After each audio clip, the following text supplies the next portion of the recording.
അസ്സലാമു അലൈക്കും വറഹ്മത്തുള്ളാഹി വഅലൈക്കും അസ്സലാം വറഹ്മത്തുള്ളാഹി വബറകാതുഹു. അൽഹംദുലില്ലാഹ് വസ്സലാത്തു വസ്സലാമു അലാ റസൂലില്ലാഹ് വഅലാ ആലിഹി വസഹ്ബിഹി അജ്മഈൻ. നമുക്കിന്ന് മുത്തുനബി സല്ലല്ലാഹു അലൈഹി വസല്ലമയുടെ മക്കളെക്കുറിച്ച് പഠിക്കാം. ആരെക്കുറിച്ചാണ്? നബി സല്ലല്ലാഹു അലൈഹി വസല്ലമയ്ക്ക് എത്ര മക്കളുണ്ടായിരുന്നു? 7 പേര് അല്ലേ? നമ്മൾ പഠിച്ചിട്ടുണ്ട്. ഒന്നാരാണ്? ഖാസിം റളിയല്ലാഹു അൻഹു, അബ്ദുല്ലാ റളിയല്ലാഹു അൻഹു, ഇബ്രാഹിം റളിയല്ലാഹു അൻഹു, സൈനബ് റളിയല്ലാഹു അൻഹ, റുഖിയ റളിയല്ലാഹു അൻഹ, ഫാത്തിമ റളിയല്ലാഹു അൻഹ, ഉമ്മു കുൽസും റളിയല്ലാഹു അൻഹ.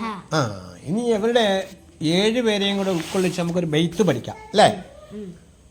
വസബഅത്തുൻ ഔലാദുഹും ഖാസിമു. എന്താണ്? വസബഅത്തുൻ ഔലാദുഹും ഖാസിമു സൈനബു റുഖിയ ഫാത്തിമ യാ ഫാഹിമു. ഒന്നുകൂടെ പാടിക്കോ. വസബഅത്തുൻ ഔലാദുഹും ഖാസിമു സൈനബു റുഖിയ ഫാത്തിമ യാ ഫാഹിമു വ ഉമ്മു കുൽസൂമിൻ വ അബ്ദുല്ലാഹി മിൻ. ഒന്നുകൂടെ.